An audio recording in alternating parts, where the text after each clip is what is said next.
We are back at it again. You see, my friend is Hayes Sounds, but they call me. Let's get straight into it. Michael Jackson private tape recordings. This is recorded allegedly from 2000, 2001. Again, sorry, Mike, for violating your privacy, but we love you. We just got to know more about you. With that being said, let's go.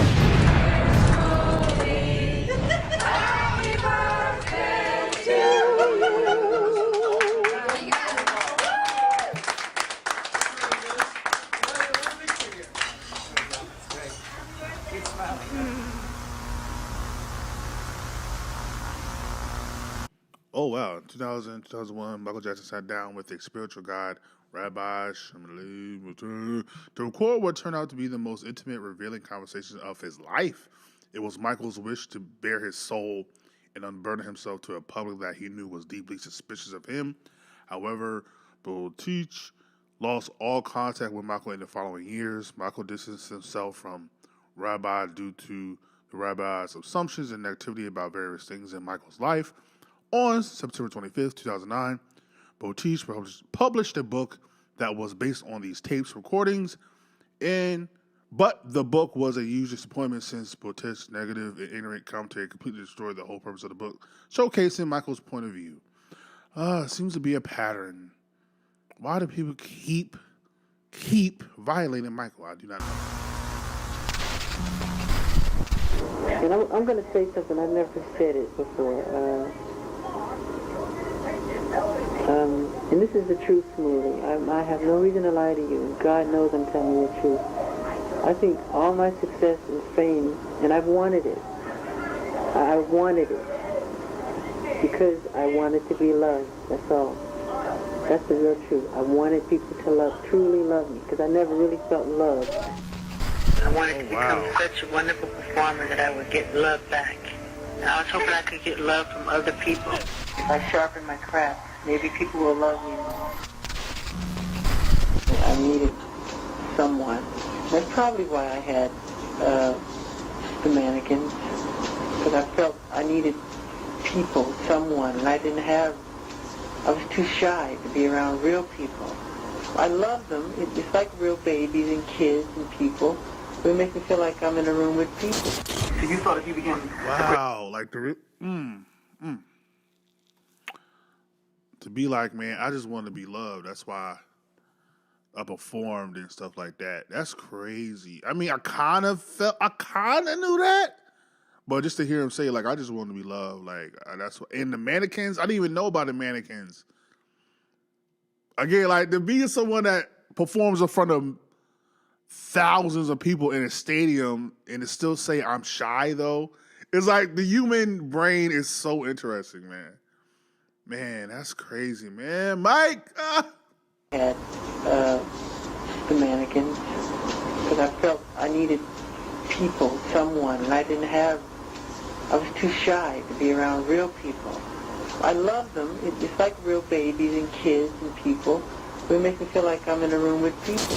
So you thought if you became a great star, very successful and loved by the world, your father would love you too? Mm-hmm. So you could change him that way? Mm-hmm. I was hoping I could. And I was hoping I could get love from other people. Because I needed it real bad, you know. If there was a children's day when I was little, and I looked at my father and say, okay, Daddy, Joseph, what are we going to do today? You know what that would have meant to me? You go, well, you want to go to the movies? That's great. That would have meant so much to me, Smoothie. He was rough. The way he would beat you was, was hard, Sometimes he'd make you strip nude first. He would oil you down, your whole ritual. He would oil you down. So when the flip of the ironing cord hit you, it would just, and it was just like me dying. And you just flips all over your face, your back, everywhere. And I always hear my mother back, no, Joe, you're going to kill him, no. I would just give up. There was nothing I could do, And I hated him for it. Hated him. And he'd look in the audience, he'd make a face like this. You go, well, I can't mess up. He's going to kill us. It would just scare the bejesus out of you. And you'd be like, everybody's clapping you like looking at you hard, like, don't you mess up. You know, and I'm like, oh, God, I'm in trouble after the show. We'd hear his car coming down the drive. We always drove this big Mercedes, and he drives real slow. Joseph home, quick! Boom, door slam, everybody runs to their room. Like there's sometimes I'd be in bed at night sleeping. It's 12 at night. The door's locked. So I'm giving you 5 seconds. You know, open, I'm going to kick it down. And he starts kicking it. Boom, kick it, like breaking the door down. Why did you sign that contract today? I go, I don't know. He goes, well, sign it. If you don't sign it, you're in trouble. So you would sign? I had to. He was very physical. He'd throw you and hit you hard as he can. Did you begin to feel that you were like a money-making machine for him? Yeah. I'll never forget one day he said... God, like the fact that he just, yes, like, God.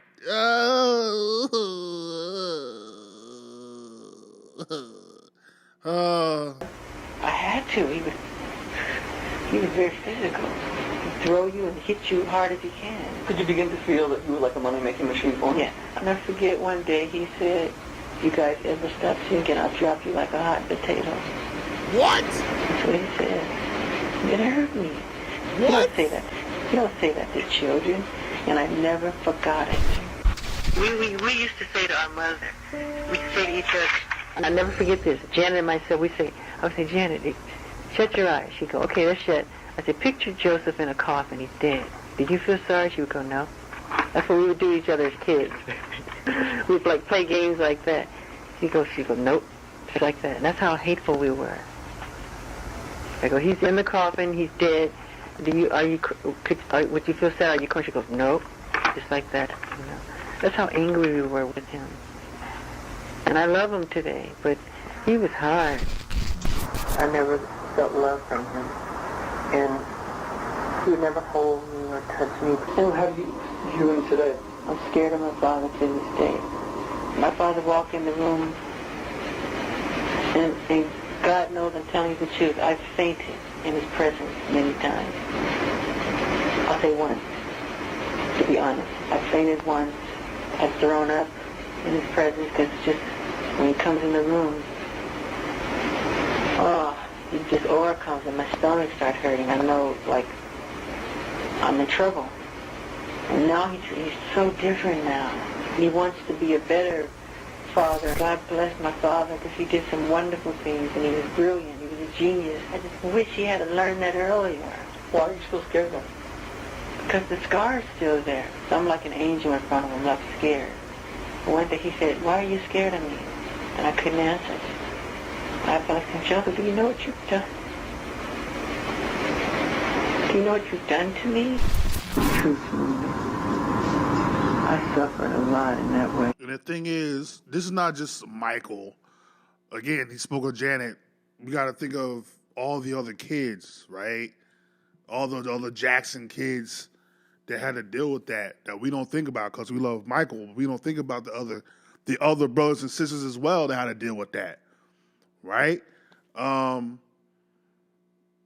Think about the ones that weren't able to perform for him, what that was like. Who knows what mental torture he put upon them? Like, why can't you sing or why can't you? So it's very important that you nurture and love kids growing up because that's going to have lasting effects, like until they perish. Like that's very important, man. Like it's insane that a soul that can be abused and all that can still make beautiful art and have a somewhat positive outlook on life, even if he didn't experience that himself.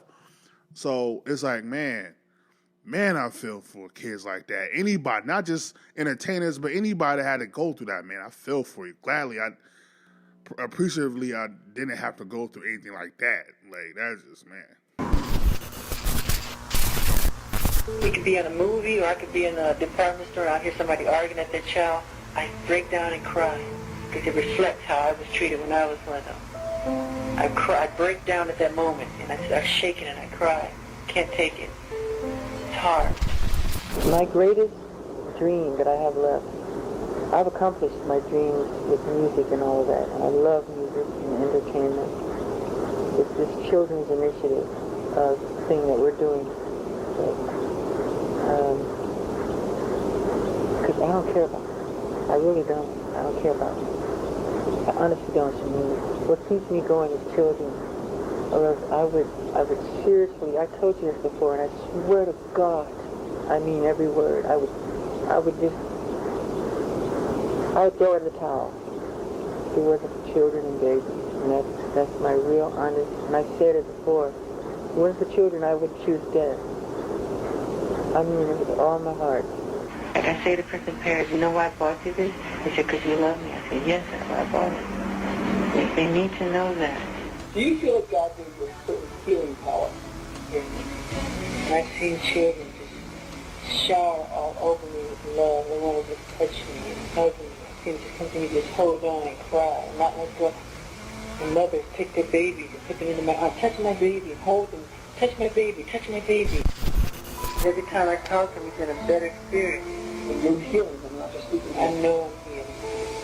And I need to, Michael. And then he calls me Dad. I go, well, you better ask your dad if it's okay for you to call me Dad. He said, Dad, is it okay if I call Michael Dad? He said, yes. He said, no problem, whatever you want. Kids always do that. And I always feel that I don't want the parents to get jealous, because it happens sometimes, and it rubs father in a strange way. And the kids end up just falling in love with my personality.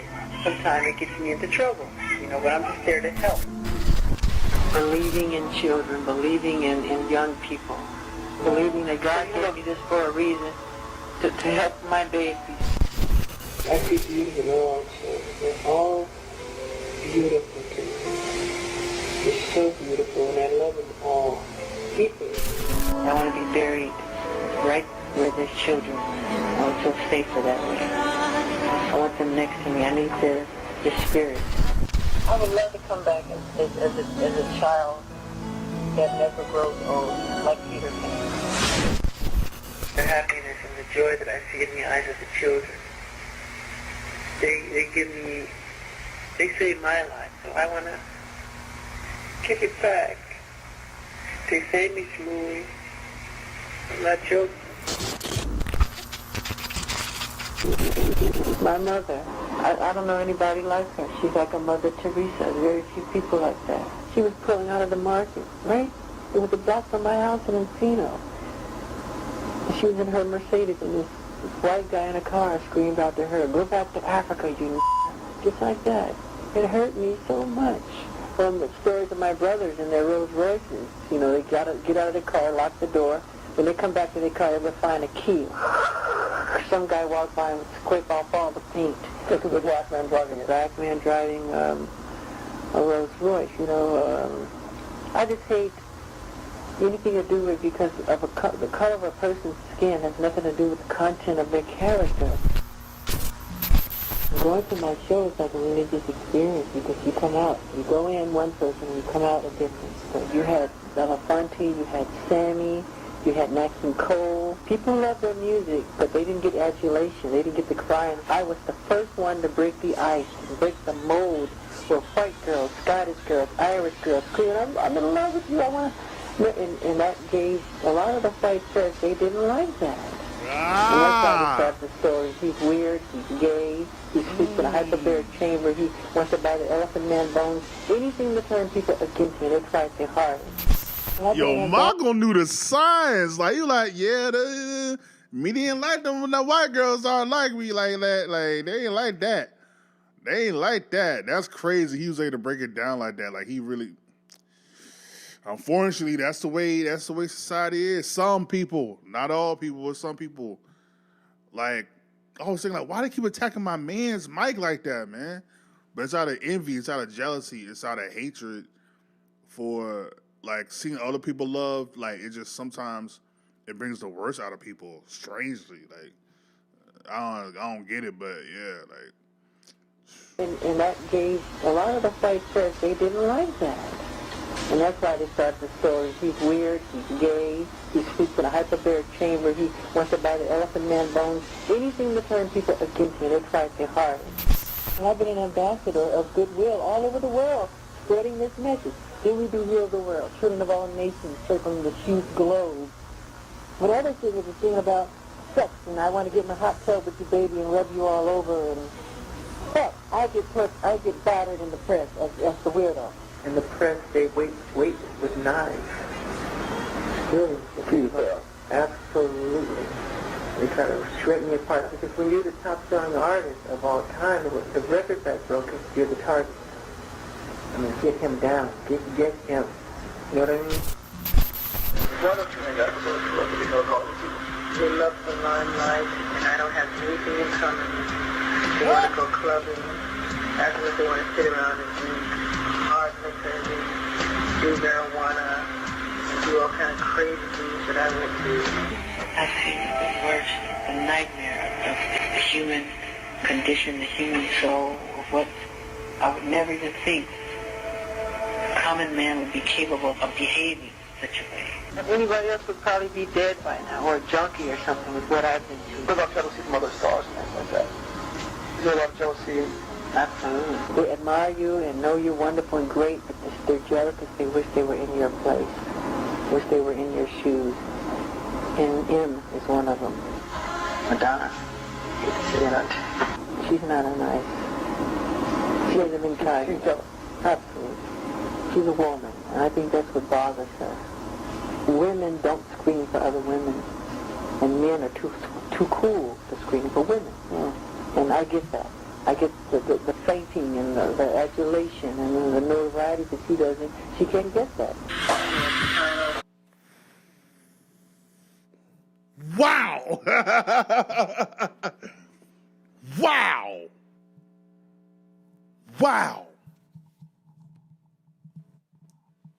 Wow! Did not know that. And the fact that he didn't even want to say, first of all, the fact that he didn't want to say that Madonna said M, like yeah, like she don't like me that. Now again, this is according to Mike. I don't know Madonna. I ain't gonna hear that. I'm just saying. That's according to Mike. Yeah, I don't like her. Like she wants all the praise and everything. Like, but it's funny because Madonna is one of those weird things to where I feel like she's really famous in name, but when it comes to music, I don't feel like any of her music has made impact past like the 80s. Like I could be wrong, but even though that's not really my realm, but I feel like Madonna is famous in name, but not in terms of actual music outside the 80s. Like, nobody really, I don't know. I don't think she's in those conversations from what I know. But that's very interesting. Like, damn, like women don't cheer for other women, and then men don't cheer for women. Like, how dare he? Like, Mike broke that down. Like, say that again. Your place. Wish they were in your shoes. And M is one of them. Madonna. She's not a nice. She hasn't been kind. She's jealous. Absolutely. She's a woman, and I think that's what bothers her. Women don't screen for other women, and men are too cool to screen for women. Yeah. And I get that. I get the fainting and the adulation and the notoriety that she doesn't. She can't get that. Like a library of books of women who are tied to walls. I left Spanky books. Well, I want to see that. I think she likes shock value. Madonna laid the law down. Well, we went out. I am not going to Disneyland. Okay, that's out. I didn't ask you to go to Disney. We're going to the restaurant. Afterwards, we're going to a strip bar. I am not going to a strip bar. Where they cross the guys who are girls. I am not going there. Just afterwards, she wrote some mean things about me and the friends, and I said this is a nasty. You know, after I was so kind to her. I mean, I told you we were at the table eating, and some little kid came up. Oh my God, Michael Jackson and Madonna. Can we have your autograph? And she said, get out of here, leave us alone. I said, don't you ever talk to children like that. She said, shut up. I said, you shut up. That's how we went. Yeah, that's what I said. But then we went out again, and again, we went to the Academy Awards, and she's not a nice person. She promised. Man, you should have stayed with goddamn Brooke Shields. You just said. What old girl? What girl name that did The Wiz? I originally did The Wiz. Oh, that's gonna kill me now. She's a great singer too. God dang it, I can't remember. But yeah, Stephanie Mills. We should have stayed with Stephanie Mills, man. Why said I Chris Tucker? Just stay with Stephanie Mills, man. Like, come on, Stephanie Mills and Brooke Shields. I think that should have been. That before we married, that would be the first thing we would do with our children. So I was brokenhearted. And I walked around all the time holding these little babies, dolls, and I'd be crying. That's how badly I wanted it, you know. Women can do some things that make guys very unhappy. I've seen it with my brothers. I've seen my brothers crying in tears and pulling the grass out of the lawn out of frustration because of their wives. And I've never asked a girl out of my life. They have to ask me. Really? Yes. I can't ask her. When I held Tatum's hand, I was like, it was a magical thing. It was better than kissing her. It was better than anything. I remember we went to this club. I don't go to clubs. It's called The Rock. And we watched the band. I'm sitting there underneath the table. She was holding my hand. I was like, no. She held me and we felt well. And fire was I like the way Lady Diana would make her kids wait in line. And you can touch her fingers. And everybody else thought that was so beautiful. She was good. You felt an immediate connection with her? Yeah. I loved her very much. Yeah, she was my type. She was my type. Sure. When I went to the Academy Awards with Diana Ross, and this girl walked up to me and said, "Hi, I'm Brooke Shields." That was one of the loves of my life. I think she loved me because I loved her. What I say? And she goes, "Are you going to the after party?" I go, "Yeah." She goes, "Good, I'll see you at the popcorn." Oh my God! And she knows she's all over my room. So we get to the after party. She comes up to me and she goes, "Will you dance with me?" Yes, I would dance with you. Man, we exchanged numbers and I was up all night singing, spinning around in my room, so happy, you know. It was great. And we dated a lot. We went out a lot. Her pictures are all over my wall, my hair, everything. You believe if you were face to face with Hitler, you could even... Absolutely. Absolutely. He had to have had a lot of yes people around him who were afraid of him. I absolutely could. You know, even if you had like an hour with Hitler, you could somehow touch something inside him. Absolutely. I really believe that. I know I could. But you really think you could have gotten through to Hitler? Yes. By finding the good in him somehow? Yeah. I think I could have. I really do. I think nobody really talked to him. They'd say brown nosers, but that's what they were. That's what he wanted, that's what they did. You want to have a long life? I think growing... That's why part of me truly believes that the This Is It tour was truly This Is It. Like, I'm done.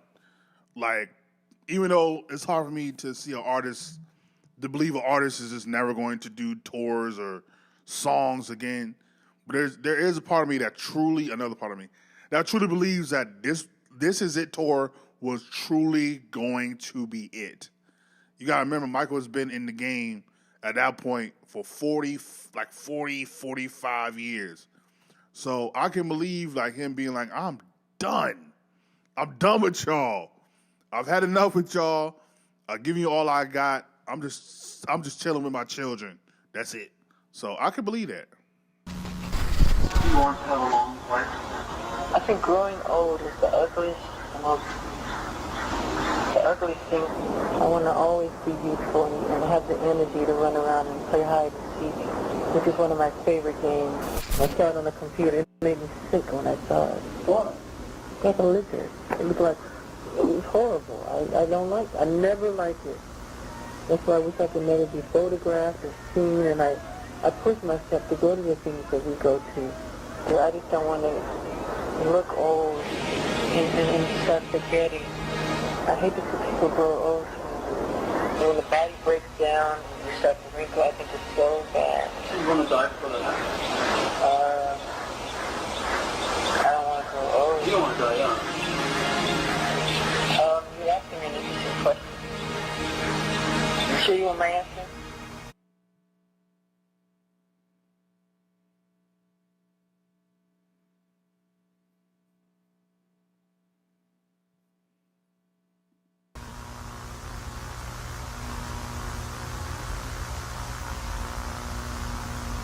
I wouldn't eat. Took the spoon and would put it to my mouth. Well, when I get really upset or hurt, I don't eat. I go on a food. I just eat. So I'm unconscious. Then they started doing it intravenously, you know. Because my body breaks down. I won't eat. I pray when I see something that's totally magnificent. How could you not see that and go, wow, and think of God?